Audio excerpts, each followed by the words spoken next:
Bienvenue sur Africa 24 dans cette nouvelle édition du Non-Stop Info. Voici les titres de l'actualité. Procès d'Hissène Habré. Les audiences dureront 3 mois à Dakar au Sénégal. Mais déjà, à l'ouverture des incidents ont éclaté.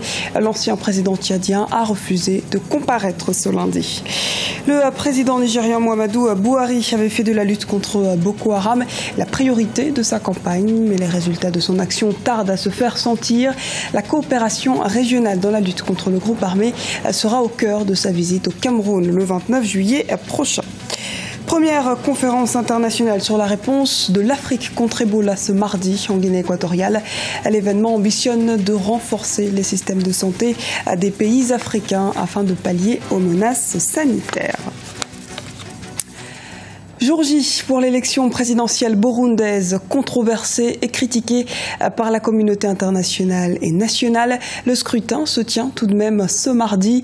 Les bureaux de vote ont officiellement ouvert ce matin pour les quelques 3,8 millions d'électeurs, alors que la candidature du président Pierre Nkurunziza est jugée contraire à la Constitution par ses opposants.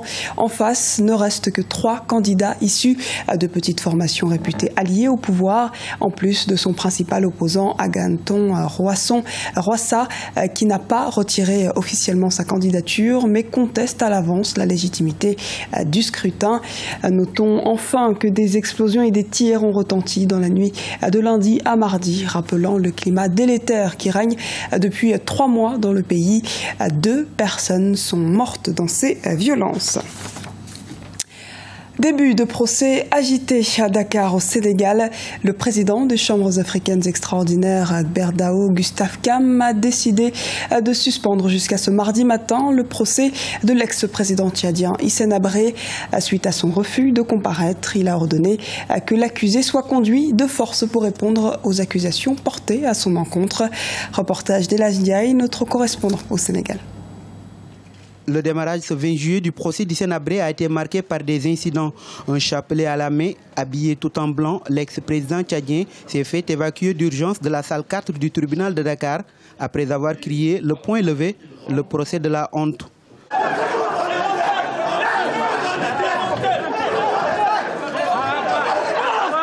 Malgré ces incidents, l'ouverture officielle du procès n'a pas tardé, un procès qui devrait durer 3 mois. Pour la première fois, un ancien chef d'État africain doit répondre de ses actes devant une justice extraordinaire africaine abritée par un autre pays du continent. Il était également important que la Cour comprenne les enjeux de ce procès. Et l'Afrique nous regarde, le monde nous regarde. Il s'agit de légitimer aujourd'hui le combat que mènent les Africains pour que les Africains soient jugés chez eux-mêmes. Et ce combat ne peut être légitime que dans la mesure où nous arrivons à prouver à la face du monde que nous sommes capables de mener des procès au-delà de tout soupçon et que le parquet arrive à démontrer la culpabilité des personnes qui sont poursuivies et que les juges n'entrent en voie de condamnation qu'au-delà du doute raisonnable. Pour les victimes et la délégation tchadienne venue assister au procès le 20 juillet marque un tournant décisif dans l'histoire judiciaire du continent. Le 20 juillet constitue pour nous une date historique. Historique pour tous ceux qui, en la mémoire de tous ceux qui sont décédés dans les geôles de Habré, mais également pour réconforter, n'est-ce pas, tous ceux-là qui ont lutté pendant ce temps pour que nous puissions arriver là. Les organisations qui nous ont accompagnés, les avocats. En fait, le peuple africain est pris, n'est-ce pas, de justice et de démocratie. C'est un grand jour pour l'Afrique, c'est un grand jour pour les Tchad, pour les victimes tchadiennes. Ces procès vraiment fera date dans les annales judiciaires de l'Afrique. Nous attendons ces moments-là depuis très longtemps pour les Tchadiens. Et je pense que c'est un tournant contre l'impunité. Donc nous nous réjouissons vraiment que ces procès-là aient lieu. Selon le procureur des chambres africaines extraordinaires, Mbaké Fall, si l'ancien homme fort du Tchad est reconnu coupable des faits de crimes de guerre, crimes contre l'humanité et torture, il risque 30 ans de prison ou des travaux forcés à perpétuité. À noter que les avocats de l'accusé ont décidé de boycotter le procès. Deuxième remaniement ministériel en Centrafrique. L'équipe du Premier ministre Mahamat Kamoun fait entrer 6 nouveaux ministres ce lundi. Samuel Rangba, haut fonctionnaire aux affaires étrangères, en devient le ministre. À la réconciliation nationale, Jeannette Détoua laisse la place à Lydie Florence Douba, proche de l'ancien président Patessé. Bruno Yapandé, conseiller de la présidente Catherine Samba-Ponza, retrouve le gouvernement au poste de la communication. À noter encore l'entrée de Sébastien Wenezoui, l'ancien coordonnateur adjoint des Antilles Balaka, et de Théodine Soulé-Baloué comme ministre chargé du développement et du monde rural. Et enfin d'un technocrate, Michel Bindo, comme ministre délégué chargé du plan et de la coopération internationale. Le Nigeria a besoin de moyens logistiques et financiers pour le fonctionnement de son nouveau centre de commandement contre Boko Haram. Muhammadu Buhari, le chef de l'État nigérian, espère accélérer la mise en place de la force panafricaine en collaboration avec l'armée tchadienne, béninoise, camerounaise et nigérienne. Sa prochaine visite au Cameroun devrait permettre de peaufiner sa stratégie, comme nous l'explique Lise Elsi Akizimana. Muhammadu Buhari, le président du Nigeria, attendu au Cameroun. Son voyage est prévu pour le 29 juillet. Le président nigérian va ainsi rencontrer son homologue camerounais, le président Paul Biya.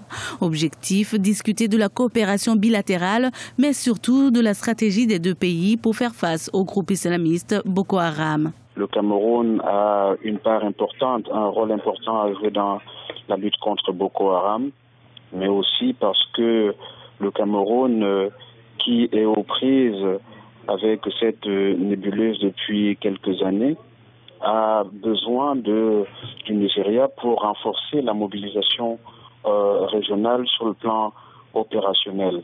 Donc il faut une concertation au niveau politico-stratégique entre les deux présidents, mais aussi entre les différents ministre de la Défense, d'abord au niveau bilatéral entre le Cameroun et le Nigeria, pour voir ce que les deux pays peuvent faire ensemble sur le plan opérationnel dans la lutte contre Boko Haram au niveau des frontières. Le renforcement de la coopération militaire sera donc au cœur des échanges. Le Cameroun a été en effet le théâtre d'un attentat suicide le 12 juillet 2015 à Fotokol, dans le nord du pays. Bilan, 13 morts, dont 2 kamikazes, 4 militaires tchadiens et 3 camerounais. Sur le terrain, nous gardons toujours l'initiative. Nos actions ont concouru, n'est-ce pas, à diminuer significativement leur potentiel. Et maintenant, ils se contentent, tout au long de la frontière, de mener des incursions très très rapides, faire même bas sur les denrées alimentaires, les céréales, le bétail. Je pense que c'est une secte qui est désorganisée, qui est à l'agonie. Donc on peut dire que c'est une situation qui est revenue au calme, et cela prouve également que les dispositions que le chef de l'État, chef des armées, a prises sont des dispositions pertinentes et qui ont fait leur preuve. C'est ce qu'il faudrait noter. Et il faut dire aussi que grâce à la coopération avec l'armée tchadienne, eh bien, il y a eu comme une accélération également de la menace, et ça fait qu'aujourd'hui, nous sommes à la mesure, n'est-ce pas, des missions qui incombent aux forces de défense. Le Cameroun participe depuis 2013 à la traque des islamistes de Boko Haram aux côtés des militaires du Tchad, du Bénin, du Niger et du Nigeria. Séminaire de la communauté économique et monétaire de l'Afrique centrale. L'événement se tient au Gabon, à Libreville, du 21 au 23 juillet. Les participants vont évaluer la surveillance de l'environnement économique de la CEMAC et proposer une réforme aux États membres. Il sera également question d'examiner les faiblesses du dispositif actuel, liées notamment aux aspects organisationnels et institutionnels. L'ambition est ici d'améliorer les mécanismes de la surveillance multilatérale dans les 6 pays membres, le Cameroun, le Gabon, le Congo, le Tchad, la Guinée équatoriale et la Centrafrique. Et c'est aussi en Afrique centrale que se tient la conférence internationale sur la lutte contre Ebola à Malabo, en Guinée équatoriale, organisée par la Commission de l'Union africaine. Ce rendez-vous ambitionne d'identifier les mesures à prendre pour la mise en place de systèmes nationaux de santé. Un reportage de notre correspondant en Guinée équatoriale, Serge Kofi.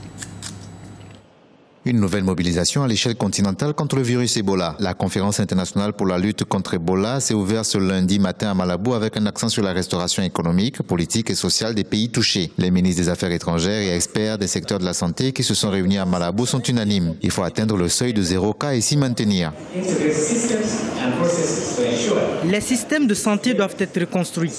Il s'agit de travailler en étroite collaboration dans le but de partager des expériences pertinentes pour le lancement du Centre africain pour le contrôle et la prévention du virus Ebola. C'est une question qui a été longuement abordée par les ministres de la Santé de l'Union africaine. La Guinée, le Libéria et la Sierra Leone, les principaux pays touchés, ont déployé des efforts remarquables pour éradiquer le virus Ebola. Les effets du virus sur la situation économique de ces États ont été remarquables. Pour la Guinée, par exemple, c'était 1 à 2 points de croissance économique en moins en 2014. La restauration de ces pays est aujourd'hui devenue une priorité. On pensait au départ que c'était une crise purement sanitaire, mais on se rend compte que c'est beaucoup plus dévastatrice en fait. Alors ce que nous sommes en train de faire déjà, c'est de procéder à la reconstruction de notre système de santé, veiller à sa résilience pour qu'elle soit dorénavant actif éventuellement, et que face à d'autres crises, qu'elle fasse ses preuves. Et parallèlement, nous avons besoin de soutenir les personnes qui ont été victimes de cette crise, ne serait-ce que des mécanismes de transferts sociaux. Le 10 juillet 2015, plusieurs organisations internationales avaient promis 3,4 milliards de dollars pour aider les 3 pays affectés, la Guinée, le Libéria et la Sierra Leone, à se relever. Pour gagner le combat contre la maladie, il faut, selon les experts, près de 1,5 million de dollars supplémentaires. Des dons et contributions sont annoncés lors de la rencontre des chefs d'État ce mardi à Malabo. Ce journal a été réalisé par l'ensemble de la rédaction. Nous vous remercions pour votre fidélité. À retrouver dans un instant une nouvelle édition de l'actualité sur Africa 24.